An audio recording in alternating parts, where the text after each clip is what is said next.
This time on Woody's Garage, part 2 of the Broncco. Hee ha. Okay, I got the Broncco down in the basement. Thought I'd take another look at it before I stop for the day.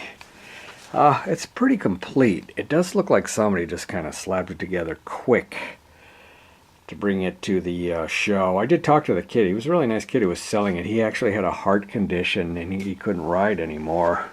And he was building this thing and just gave up on it, I guess.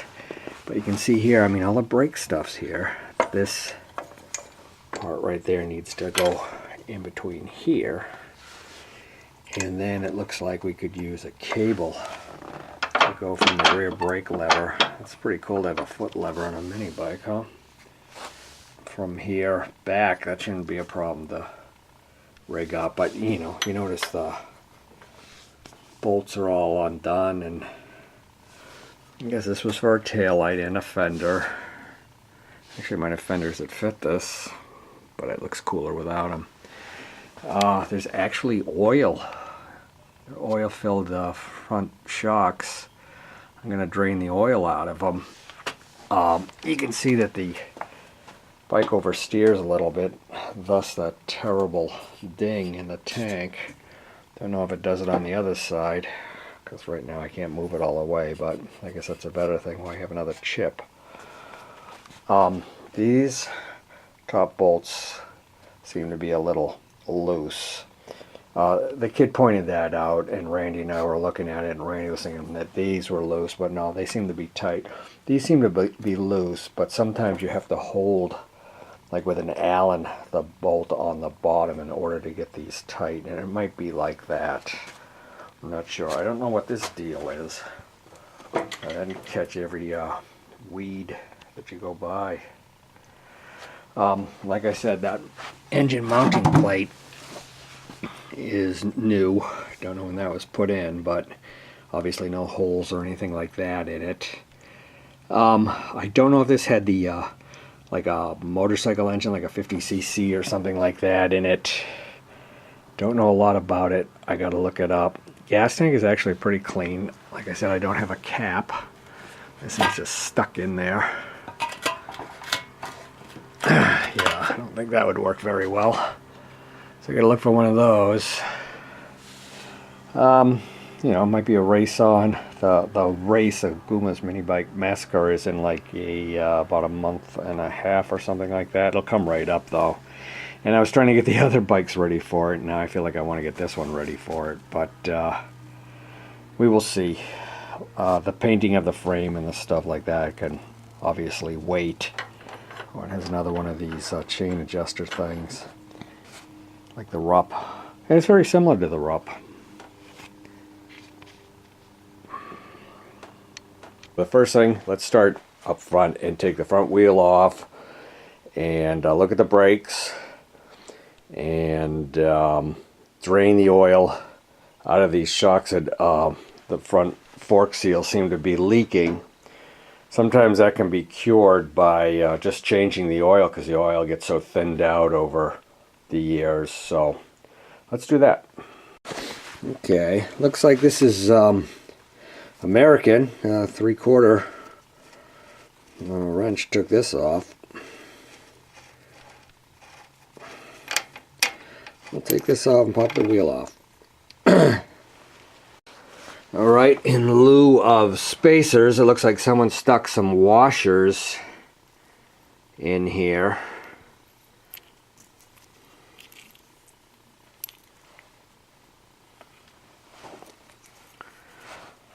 Well, these actually look like they're kind of factory. They go against the bearings. And somebody did a quickie paint job.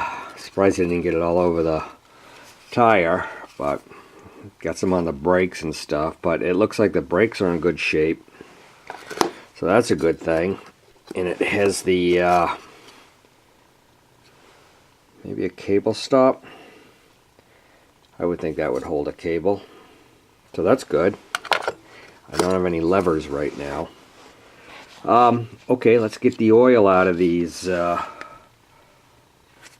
forks.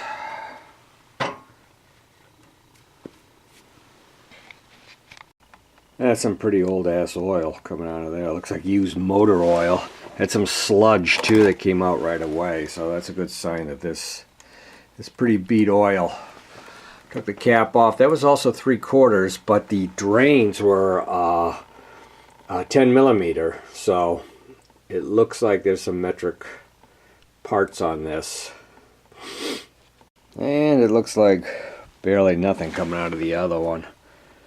Okay, this is sometimes better to do with a wheel on because you can pump them. I'm going to lean it forward into the pan here and go up and down on the shocks and get whatever oil I can out of it. Now another problem with this that I'm just now realizing, of course, is that I don't know the capacity for oil. Yeah, you can see just how thin and thick this oil is. You know, that is just so beat. I think some new ATF will fix that. I'll post on old mini bikes and see if anybody knows what the capacity is. Good luck with that. But in the meantime, we'll clean the crap off of these and put the plugs back in. We pumped the suspension up and down to get the oil out of it. And I'll do it one more time before I put it back together. Tell you one thing, old fork oil stinks like hell. I had something that almost made me vomit once. It was so bad because water got in there too and it was really stagnant.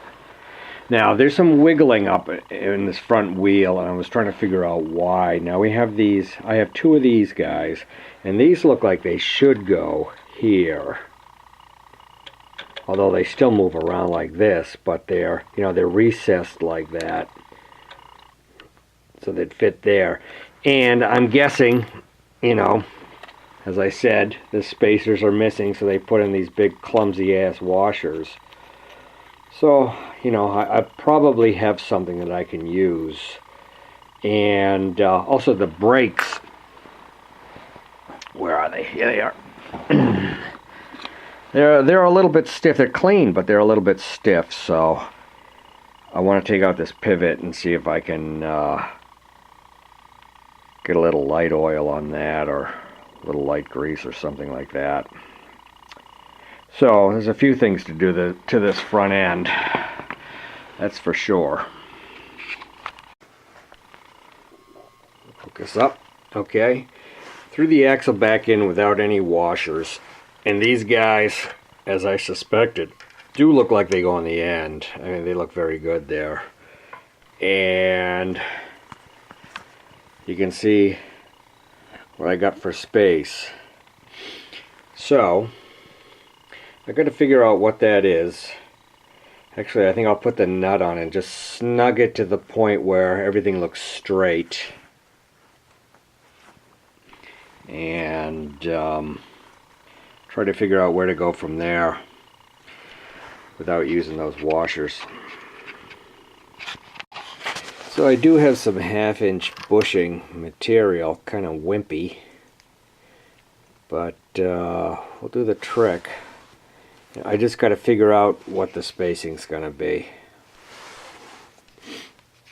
So I had this finger tight, which kind of gave me an idea of how much space is in there. I'm going to do that again. Okay, I made up these guys. Small. I think they'll fit. Let's see what happens. Okay, we made them. And they work, but the tire isn't very well centered. It's like this one should be bigger. And it looks almost like there should be a washer in the wheel, like another one of these guys, which of course I don't have. And it needs to be pushed over what? To make it even.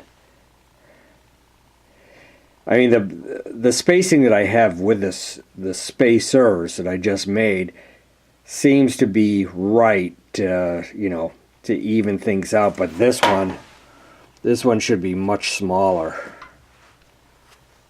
And that one should be bigger.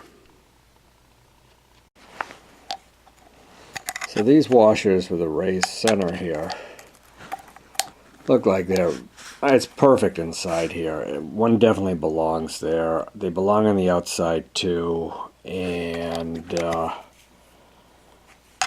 quite sure what to do to compensate for this. I think it's more important here than it is on the outside. I found some like nylon washers, but you know, how are those going to wear on a wheel? Probably not too well. They fit perfectly in here.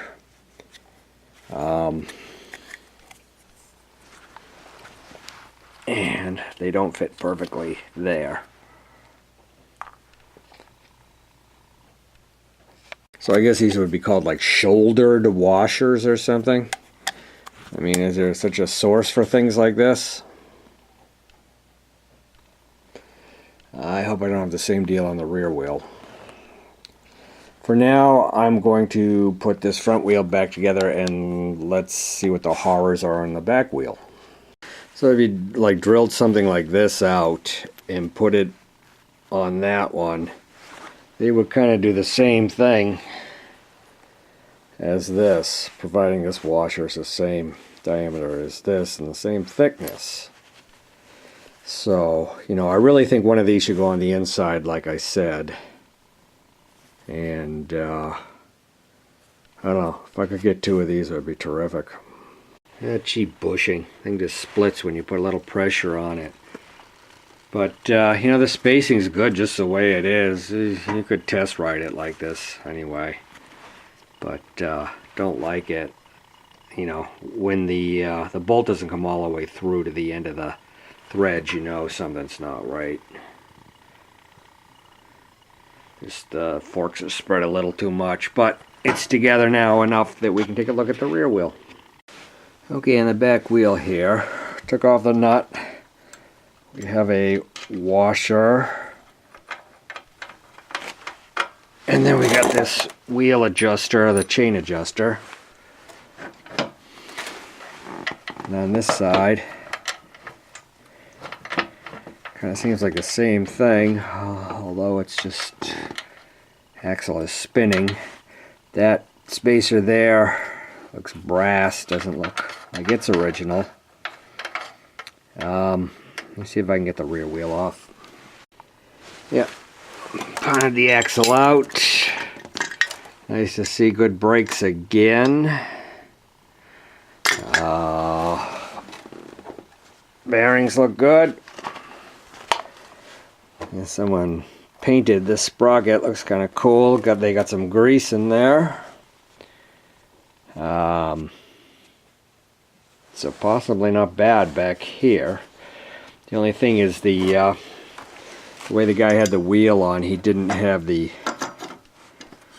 brake stop assembly on there. So, why screw around? Let's put it back together with the brake stop in place. So I thought it best to swap the two of these bushings. It just looked like the alignment would be better, but no, it's definitely not. But, you know, I got the brake stay, and the brakes will now work, which is kind of cool. But once again, we have bushings that are wrong, and it looks like I need another one of those shouldered washers over here. Would be very nice. So, I don't know, it's just kind of an assessment right now. But of course, you'd rather just fix it. But I'd also like to kind of mock up an engine to see, like, you know, if it's going to clear the swing arm there, the chain, I mean, when it's on the clutch. You know, that's going to be tight. Another big question is the wheel stop. You see that it's kind of notched to hit something, but there's nothing there. And that is the result of this handlebar to the gas tank. There's a little bracket here. And it's pretty strong. I wonder if you could put something on it that would come up in the middle here and stop it from going further. You know, it should be about like that max. And I don't know if it smashes the gas tank on the other side. Hang on, let's see. Yeah, it would, but it hasn't destroyed it yet.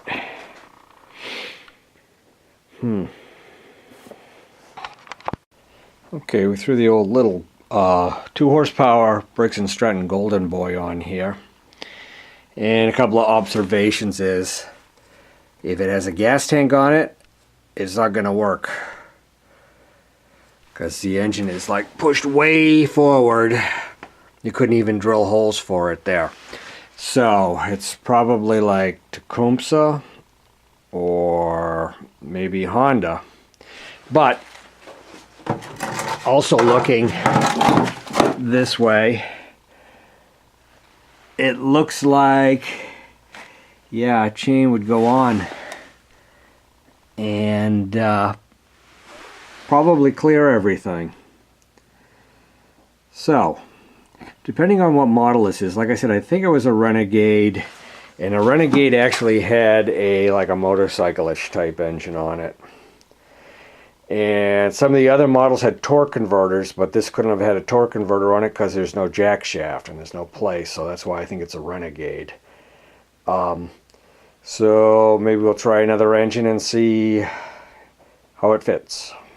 Now here's an engine I took off of one of those Craftsman snowblowers. It's all covered in plastic, you know, the types that you can't even see the engine. And I believe it said 5 horse on the plastic someplace. And it's a really small engine and there's no numbers on it. But, and it has a weird exhaust. Comes out like this, you know, so it makes it kind of a side popper, but, you know, that obviously can be changed. But the difference with this Briggs is that it has like a Tecumseh type of carburetor, because it won't have a gas tank on it. So this could be a candidate. Let's see what it looks like. Yeah, this could do it. It was a good running engine. And, you know, it definitely looks like a Tecumseh carburetor, doesn't it, on a Briggs, which is kind of strange. So this could be the candidate.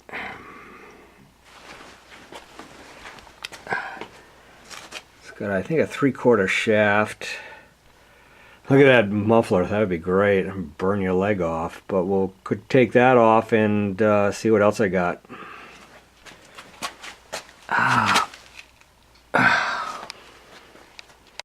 So as it looks like, you know, you start it up and the engine's cranked wide open, and then the governor kind of shuts it down. So this would be closed or idle, and this would be open.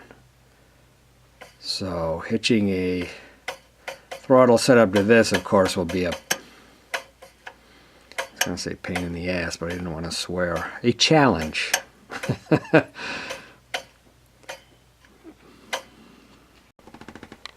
That's the info on the engine. And you can see the carb set up here a little bit better. Yep. They never made it easy for mini bike people, realizing that their engines later would be used for mini bikes. But I'm trying to see the setup.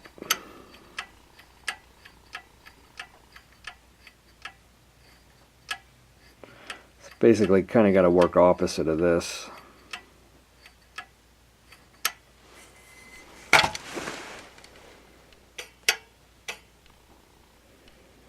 You know, it's got a nice little hole there for a return spring to hold it to idle. I think the screw's missing, or maybe it never had one. And then we need to attach something to here to pull it. So if we came off of here with some kind of piece of angled metal and hold an adjuster. But how would you get the cable into this?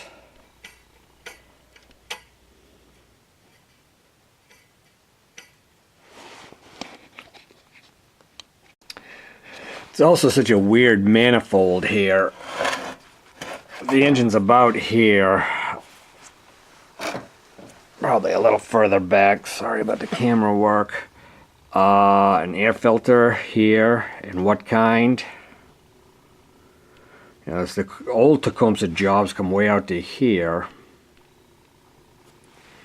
The plastic ones would also interfere with that, so I might have a problem with the manifold as well.